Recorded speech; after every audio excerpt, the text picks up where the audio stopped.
É permitido dar a Santa Ceia para as crianças? E por que chamar a Santa Ceia de santa? Isso não seria errado? São duas perguntas que chegaram até a mim, uma da cidade de Franca e uma de Franco da Rocha.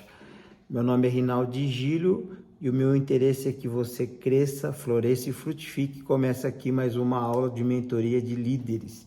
Olha, a questão sobre se pode ou não dar Santa Ceia para crianças. Então, a primeira coisa que nós devemos observar é a primeira Santa Ceia para quem foi dado. Bom, Jesus, ele deu a Santa Ceia para os seus discípulos. E nos seus discípulos, entre eles, não havia crianças. Então, eu quero que você acompanhe comigo o texto aqui, no livro de 1 Coríntios 4, no versículo 27, 28 e 29, é o texto básico da Santa Ceia e como nós devemos nos portar. Então, diz assim: portanto, qualquer que comer este pão ou beber o cálice do Senhor indignamente será culpado do corpo e do sangue do Senhor. Então, o primeiro requisito para tomar a Santa Ceia, nós não podemos ser indignos. Uma criança, ela é digna ou ela é indigna? Bom, uma criança, ela é digna porque ela é pura. Então, aqui uma criança se enquadra. Segundo texto: examine, pois, o homem a si mesmo.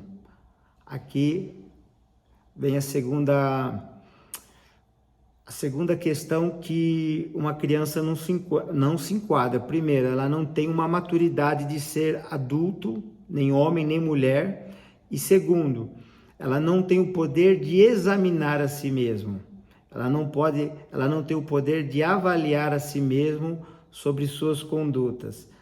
E diz assim: e assim, após esse exame, coma deste pão e beba deste cálice. Porque o que come e bebe de forma indigna, então, se eu não sei, aí então, fazer uma avaliação da minha vida, dos meus erros, do que eu errei, do que eu não errei, se eu tenho pecado, se eu não tenho pecado, então, aí eu me torno uma pessoa indigna. Então, aquele que come e bebe, ele come para a sua própria condenação, não sabendo discernir o corpo do Senhor. Então, a outra questão muito importante é o discernimento, é saber discernir. Então, por exemplo, nós temos ali a partícula de pão e o copinho de suco. O que é aquilo para uma criança? Para uma criança, aquilo é só um suquinho e um pedacinho de pão. Ela sabe discernir o valor daquilo, ela sabe discernir que aquele pão representa Jesus que desceu do céu e foi partido por causa dos meus pecados, que o trigo daquele pão foi moído para que fosse transformado em alimento. Ela sabe discernir que o suco foi aquela uva que foi esmagada para se tornar um alimento também, e que o pão foi partido e o suco foi o sangue de Jesus vertido na cruz do Calvário. Ela sabe discernir, por exemplo, que na cruz do Calvário tinham a opção de libertar uma pessoa, e um foi Barrabás.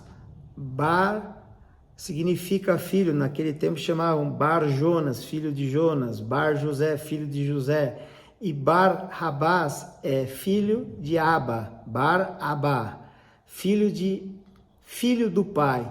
Então foi libertado Barrabá, representando nós, os filhos do pai, para que o filho unigênito Jesus morresse por todos aqueles que foram libertados. Uma criança, ela sabe discernir isso? Provavelmente não. Uma criança sabe, por exemplo, discernir que o suco da nova aliança, ela representa que essa nova aliança, ela não partiu do homem, partiu de Deus, e que antes todas as alianças abraâmicas, adâmicas, noéticas, todas elas, davídicas, partiram do homem, e o homem não teve como se sustentar, mas a partir de Jesus, que fez a nova aliança e deu a garantia, e deu o Cordeiro perfeito, que tira o pecado do mundo, como João Batista disse, apontando ali, eis ali o sacrifício perfeito, o holocausto, aquele que tira o pecado do mundo. Então, uma criança, ela não sabe discernir o valor da mesa de restauração, de justificação na vida de um homem, que nós somos justificados por meio daquele ato pela fé, né? o poder da remissão e também de restauração, não só a minha vida. Então, eu não dou Santa Ceia para crianças. Então, essa é a questão que eu quero deixar bem clara. A segunda questão não podemos chamar a Santa Ceia de santa, e eu gosto muito de uma frase de um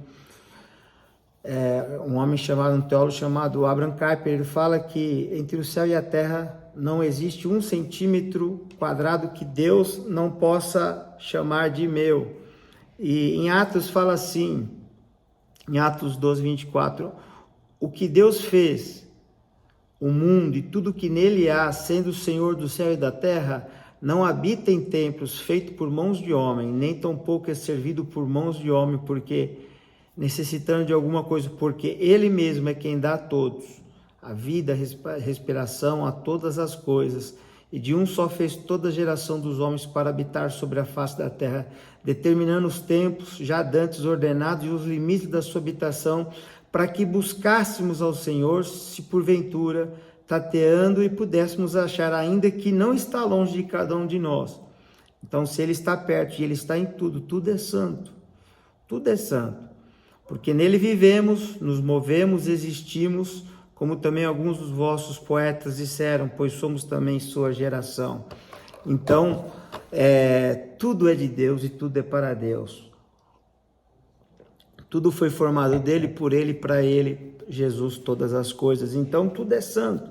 Paulo chama os irmãos das igrejas aos santos, né? Roma era uma cidade, sede imperial, uma cidade que tinha muita promiscuidade. E Paulo escreve aos santos da igreja de Roma. Então, nós somos chamados para a santidade. E a Bíblia fala, sede santos como o Senhor é santo. Então, o culto é santo. O nosso trabalho é santo, a nossa mesa é santa, a nossa casa é santa, a nossa cama tem que ser santa. Nós temos que olhar assim, ok? Fica aqui então mais essa aula de mentoria, e aqui o tema é um pouquinho polêmico, mas é o meu posicionamento. Aí algumas pessoas vão dizer assim, mas vai jogar fora aquilo ali e tal, aquilo lá já foi consagrado. Irmão, eu lembro que quando eu me batizei, e aí vem uma outra pergunta, só pode tomar Santa Ceia quem é batizado? É claro que não. É claro que os requisitos para tomar a Santa Ceia é necessário que você se arrependa, discirna aquilo que você está tomando e abandone o seu pecado. Mas eu lembro que quando eu me batizei, eu tive o entendimento, e eu aprendi aquilo que eu estava fazendo, e eu fui liberado para mim tomar, né? E de lá para cá, cada Santa Ceia tem sido um tempo de restauração para mim. Ok? Fica aqui. Se você gostou desse vídeo, segue o nosso canal, dá uma curtida, recomenda para os seus amigos, ative o sininho e continua nossas aulas aí de mentoria. Que Deus abençoe você. Tamo junto.